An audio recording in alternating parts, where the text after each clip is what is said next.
11절 말씀이에요. 누가복음 21장 11절 말씀에 처처에 큰 지진과 기근과 온역이 있겠고 또 무서운 일과 하늘로서 큰 징조들이 있으리라. 아멘. 참으로 저희들이 지난 1년 넘게 참으로 희한하고 이상한 세상을 살아가고 있는 것 같습니다. 그 이유는 바로 온 땅에 창궐한 바로 코로나로 인한 바이러스로 인한,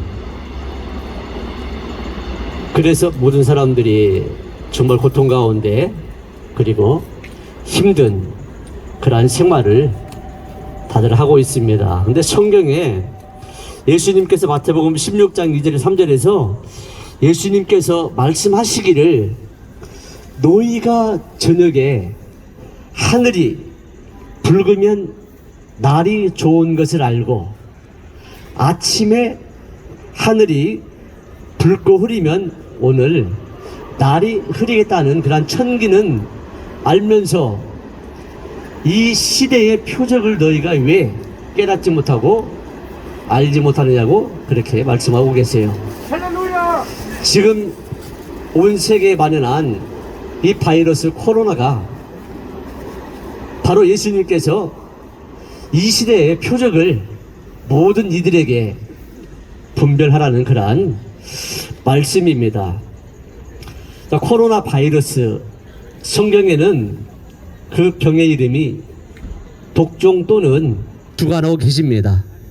성경을 통해서 보게 되면 이 코로나 같은 이 바이러스가 지나온 세월 속에서 하나님의 때에 또한 이유를 통해서 발생했던 것을 우리가 성경을 통해서 알 수가 있습니다. 그래서 출애굽기 우리가 8장을 9장을 보게 되면 하나님께서 애굽 땅에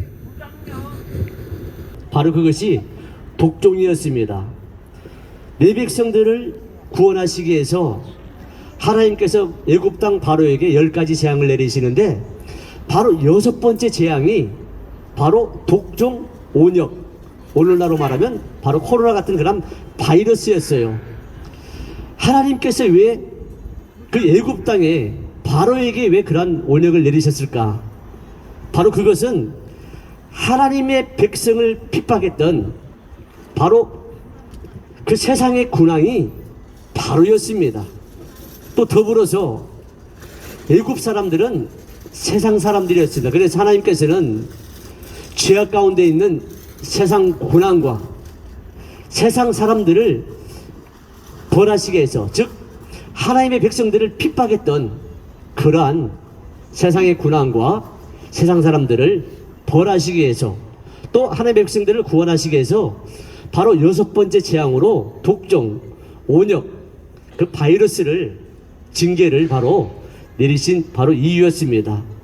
또 그러나 또한 그 이후에 이스라엘 백성들이, 하나님의 백성들이 죄를 범했을 때 하나님은 바벨론이라는 나라를 통해서 그들을 포로 삼으시는데 바로 그들이 포로되기 직전, 그리고 예루살렘 성이 멸망하기 직전에 에스겔을 통해서 하나님은 또 온역을 내리시게 되는데 에스겔 14장 21절에 주 여호와께서 가라사대 내가 나의 4가지 중한 벌 곧 칼과 기근과 사나운 짐승과 온역을 어디에 예루살렘에 함께 내려 사람과 짐승을 그 중에서 끊겠다.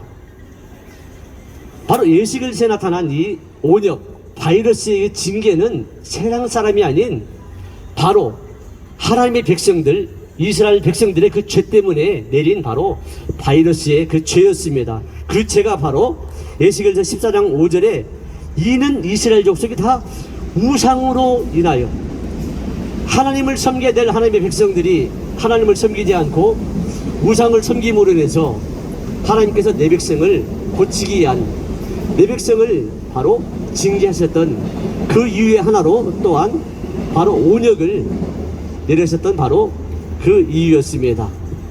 그리고 이제 오늘 우리가 읽었던 누가복음 21장 11절에 이 말씀이 마지막 때의 그 징조입니다.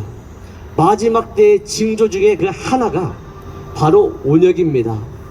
우리는 이 온역을 통해서, 바이러스를 통해서 예수님께서 너희가 지금 이 시에 나타난 이 표적을 보고 너희가 시대를 왜 분별하지 못하느냐, 즉 지금이 바로 예수님이 곧 오실 때가 가까웠다는 그런 말씀입니다. 그렇다면 우리 인생에 있어서 가장 중요한 게 무엇인가?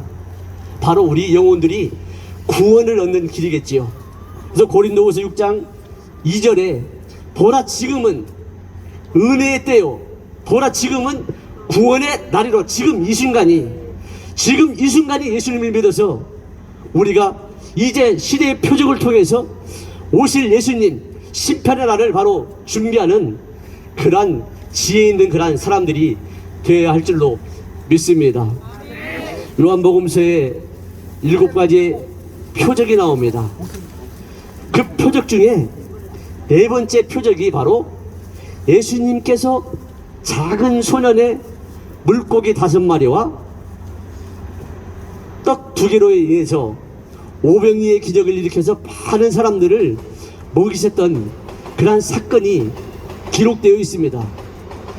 예수님께서 왜 이 표적을 성경에 기록하면서 말씀하실까? 예수님은 그 사람들의 육신의 배고픔만을 채우고 그들을 돕기 위한 그러한 일로 인해서 그 표적을 나타내신 것이 아닌, 예수님께서 영원한 생명의 만나이신 생명의 떡이신 예수님을 나타내고자 그 표적을 바로 나타내신 것입니다. 그래서 우리는 그 생명의 떡이신 바로 예수님을 영접하고 믿음으로 인해서 바로 새 생명에 이르게 되는데, 여러분들 영등포 이 광야교회를 통해서 여러분들의 배고픔을 채우는 이 사역을 하지만 그 목적이, 본래 목적은 생명의 떡인 예수님을 여러분께 증거하고 그 예수님을 여러분들이 믿어서 영생에 이르도록 하는 그러한 귀한 사역을 영등포 광야교회를 통해서 하고 있다는 사실을 여러분들은 감사하고, 정말 이 수고를 여러분들은 정말 예면치 마시고, 왜 이렇게 여러분들께 목 놓아, 그리고 이렇게 왜 이렇게 정말 춥거나 덥거나 그런 나이도 불구하고 여러분들을 위해서 힘쓰고 애쓰는지 여러분들은 그것을 깨닫고 하나님의 은혜를, 하나님의 사랑을 받으시되, 바로 그 사랑이 요한복음 3장 16절 말씀처럼 하나님이 세상을 이처럼 사랑하사 독생자를 주셨으니 이는 저를 믿는 자마다 멸망치 않고 영생을 얻게 하시라며, 이런 그런 사랑을 꼭 받으시고 여러분들 삶 가운데 정말 주어진 이 시간, 언제 오실지 모르는 이때 정말 진보로 인해서 정말 기뻐하고 그날의 소망 가운데 살아가는 복된 여러분 되시기를 간절히 예수님의 이름으로 축복하며 기도합니다. 하나님,